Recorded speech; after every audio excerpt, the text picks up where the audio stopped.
Hello everyone, welcome too busy পাঠশালা।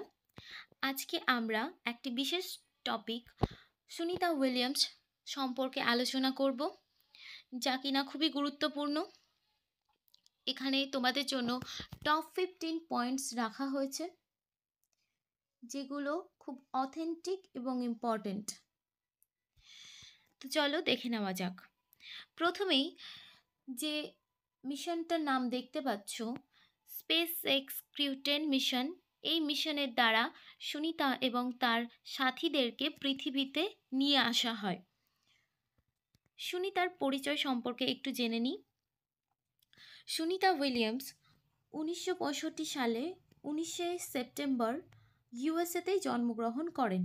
তিনি কিন্তু ভারতে জন্মগ্রহণ করেননি, তিনি ইউএসএতেই জন্মগ্রহণ করেছেন, কিন্তু তার পিতা ছিলেন একজন ভারতীয়, যার জন্ম গুজরাটে। তার পিতার নাম দীপক পান্ডে, যে কারণে আমরা দেখতে পাই যেদিন সুনিতা পৃথিবীতে ল্যান্ড করেন সেদিন গুজরাট এবং সারা ভারতেই যেন একটা দীপাবলির মতো উৎসব পালিত হয়েছিল। চলো বিশেষ বিশেষ যে তথ্যগুলো রয়েছে সেগুলো আমরা দেখে নিই। সুনিতা উইলিয়ামস একজন আমেরিকান অ্যাস্ট্রোনট। তিনি ইন্টারন্যাশনাল স্পেস সেন্টারের কমান্ডার হিসেবে কাজ করতেন, আইএসএস যেটা, সেখানে তিনি কমান্ডার হিসেবে কাজ করতেন। এছাড়াও প্রাথমিক অবস্থায় তিনি নেভিতেও কাজ করেছেন। সুনিতা যে স্পেস সেন্টার থেকে তার ট্রেনিং কমপ্লিট করেন সেটা হচ্ছে জনসন স্পেস সেন্টার, 1998 বা 1998। 2008 সালে সুনিতা ভারত সরকার দ্বারা পদ্মভূষণ সম্মানে ভূষিত হন। পরবর্তী পয়েন্ট, সুনিতা উইলিয়ামস 5ই জুন 2024 সালে স্পেস এক্স ক্রিউ 9 বা ইউএসসিভি 9 মিশনে যান। যে মিশনের যাত্রার দিন ছিল মাত্র 8 দিন। তাদের নিজেদের কথা অনুযায়ী তারা 8 দিনের মধ্যেই পৃথিবীতে ফিরে আসার কথা ছিল, কিন্তু স্পেসে একটি বিশেষ ত্রুটির কারণে বা গোলযোগের কারণে কি হয়, তারা সেখানে আটকে পড়েন। সুনিতার সাথে তার অ্যাস্ট্রোনট বন্ধু বুচ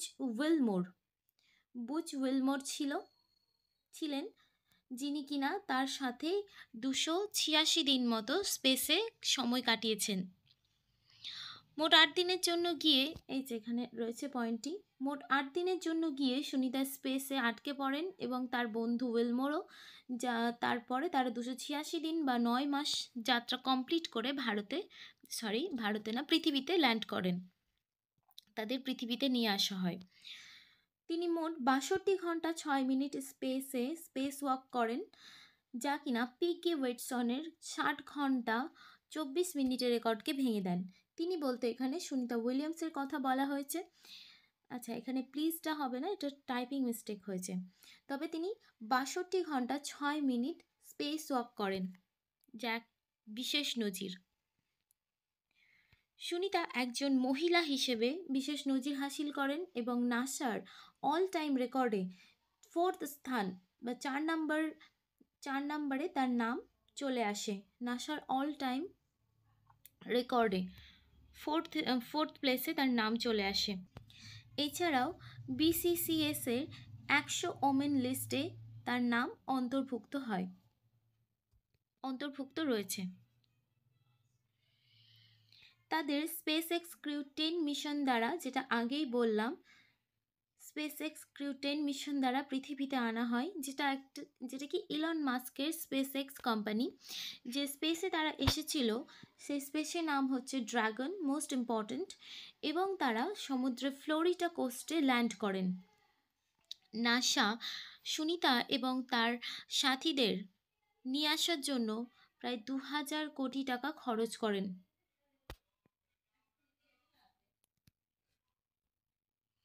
তারা 19/3/2025 3:27 AM অর্থাৎ ভোর 3:27 পৃথিবীতে ল্যান্ড করেন।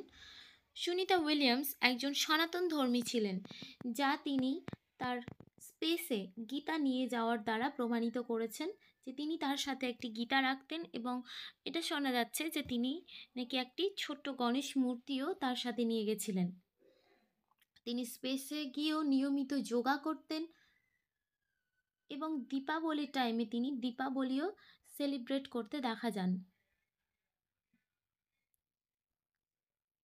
তিনি সেখানে দীপাবলিও সেলিব্রেট করতে দেখা যান। কল্পনা চাওলা ও সুনিতা উইলিয়ামস দুজন বন্ধু ছিলেন, যা আমাদের কাছে এক বিশেষ গর্বের বিষয় যে কল্পনা চাওলার পরে ভারতীয় হিসেবে সুনিতা উইলিয়ামসই দ্বিতীয় যিনি ভারতীয় বংশোদ্ভূত হয়ে মহাকাশ জগতে এক বিশেষ নিদর্শন রেখে এসেছেন। এবং আজকে শেষ পয়েন্ট, পৃথিবীতে সুরক্ষিতভাবে ফিরে আসলেও উইলিয়ামস এবং তার সাথীদের শরীরে নানান রকম রোগের সম্ভাবনা করা যাচ্ছে, যে কারণে তাদের 45 দিনের রিহ্যাবিলিটেশন বা রিহ্যাবে রাখা হয়েছে। আমরা আশা করব যেন তারা যেমন বাইরে সফল হয়ে ফিরে এসেছেন, তাদের ভেতরেও যেন সেরকম কোনো সমস্যা না হয় এবং তারা সুস্থ খুব তাড়াতাড়ি হয়ে ওঠে, সুস্থ স্বাভাবিকভাবে তাদের জীবনযাপন করতে পারে। তো ভিডিওটি যদি ভালো লেগে থাকে অবশ্যই একটি লাইক, শেয়ার এবং কমেন্ট করবেন, এবং যদি নতুন ভিউয়ার্স হয়ে থাকে তবে প্লিজ একটি সাবস্ক্রাইব করতে ভুলবেন না। Thank you for watching.